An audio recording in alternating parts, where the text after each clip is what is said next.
Good afternoon, everyone. This is Robin from Mr. Mortgage. Welcome at the Instagram live session for today, Wednesday for Mr. Mortgage. So today we'll discuss things, any of your questions, of course. So whenever you have any questions, feel free to drop in and comment, and we're very happy to answer any of the questions you might have. So welcome everybody. Now, in the meantime, I'll explain something about mortgages in any case, and when you have any questions, either on the topic or something completely different, feel free to leave the questions in the comments. If you have very personal questions, by the way, you can always schedule a call with us, and then we'll have an introduction chat, about 20 minutes, free of any obligation, any cost or anything, just to get to know you and to inform you about your options and what the situation is there. Also, when you read something online and you think, you know what, that's different from what I heard before, check in with us. We're very happy to debunk what needs to be debunked or nuance what needs to be nuanced. Now, one of the things that is a bit a common misconception or a misunderstanding is what mortgage advisors really do. Basically, you can go to your bank to get your mortgage, of course, but if you do that, you only get their option, right? Their interest rates, their conditions. And we at Mr. Mortgage, we can arrange your mortgage with a whole range of mortgages in the Netherlands. Over 30 lenders there are here, mortgage providers, so we can make sure that there's a tailor fit for you. Now again, as I mentioned, drop your questions in the comments, but in the meantime, I'll tell you something about buying a home and the costs that are involved when buying a home in the Netherlands. Now, there's this thing in the Netherlands, and it's quite remarkable, really, and that is regarding the down payment. Now, I see the question coincidentally also coming in, how much savings do I need for a mortgage? Well, this is exactly what we're getting into. So, down payment. In the Netherlands, you have the specific situation that when you buy a property here, you can get a mortgage of up to 100% of the property value. So if you buy a house for, let's say, 400,000 euros, and the value comes back as 400,000 euros, if your income is sufficient, you can get a mortgage for 400,000 euros. So down payment on mortgage is not really necessary.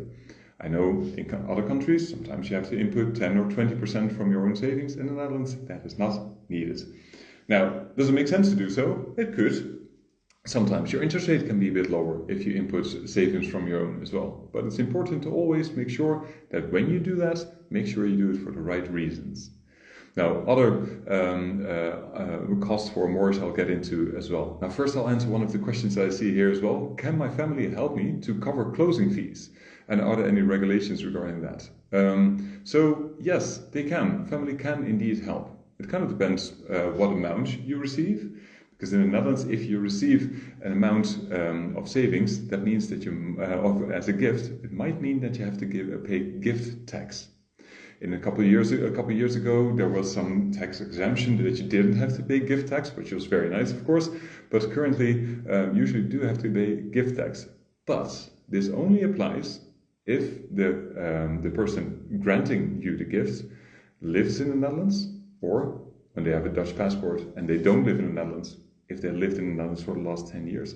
And if they don't have a Dutch passport, they never lived in the Netherlands, or at least not the last year, then you're also exempt from gift tax.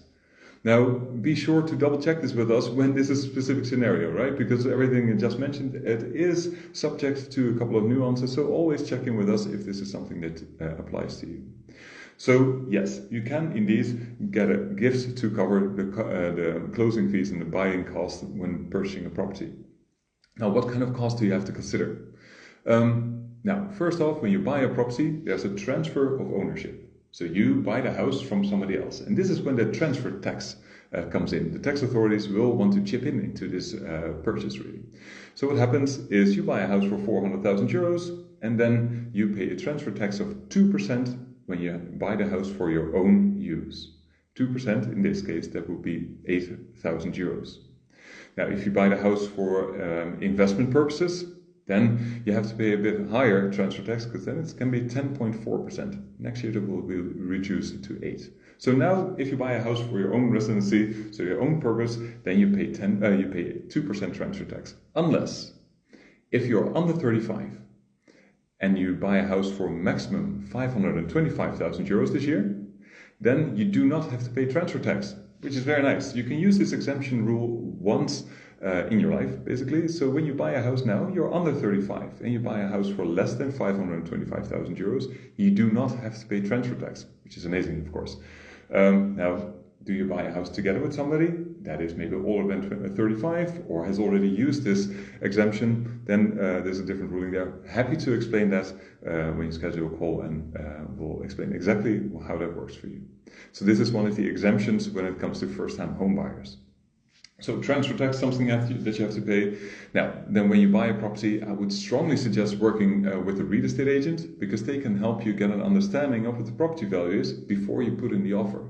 And so therefore they can also help you determining the offer that makes the best chance of being accepted, as well as getting an appointment for a viewing in, because sometimes it can be quite busy, of course, right? So there's a lot of houses on the market, plus it's a hot market right now. Everybody wants to buy a house, so sometimes it works to work with a real estate agent to get an appointment for a viewing. Also, they can help you negotiate the offer and get the best value for the property in the end.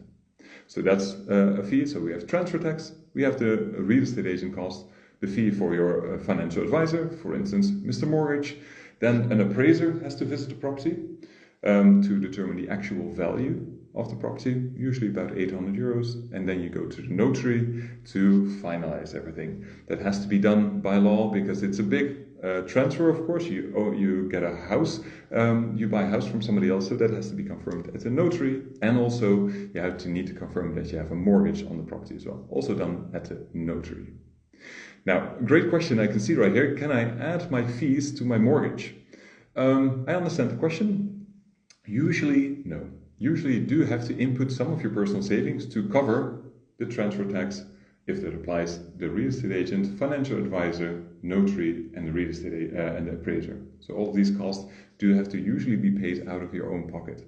The reason why is you can get a mortgage up to 100% of the value of the property, right? So if you buy, let's use the same example, you buy a house for 400,000 euros, the value turns out to be 400,000 euros, and you can get a mortgage for 400,000 euros. But any cost that you have pay more, so the buying and financing cost, those will become on top, and that cannot be covered in your mortgage regularly. So that's good to keep in mind. So it is always needed. So usually you do need to input some of your savings to buy a property. This works a bit differently when you buy a new build, right? When you buy an existing house, then there's transfer tax and a real estate agent. When you buy a new build property, the property has never been owned by anybody, so you don't pay transfer tax. That's a very good thing. Also, usually you don't need a real estate agent to buy a new build property as well. So that's also a cost that you don't need. And there's no transfer of ownership, so therefore also no transfer deed at the notary. So that reduces the one-time cost that you have when buying a property, when you buy a new build. Now, of course, there's different things when it comes to new builds, but let's discuss that next week during our Instagram Live at that time, to see, okay, sure, how does that really work? Now, do you want to know it before? Check our YouTube, Instagram, and TikTok, because then we've shared some information there as well as our website. And if you need more information quicker, check in with us and schedule a call. Now, I see a question here also coming in: any exemptions for first-time home buyers or help from the government? Yeah, that's kind of the thing that we just discussed as well. There is some help from the government when it comes to the transfer tax. If you're under 35 and you buy a house for less than 525,000 euros, you do not pay transfer tax, so you can use an exemption to not have to pay transfer tax. One other thing is, especially when you want to buy your first home, what happened a couple of years ago is that a lot of investors bought up properties, right? So now first-time home buyers and home buyers in any case are kind of helped along there as well, because there are some restrictions for people to buy a property for investment purposes.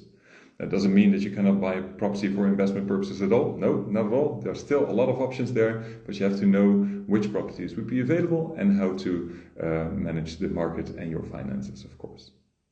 So the main benefits the government has in place now for first-time home buyers are the transfer tax exemption and also the better situation to buy a property for you instead of buying it for somebody as an investment property, because there are some additional rules and regulations there. Now, we discussed quite a bit today.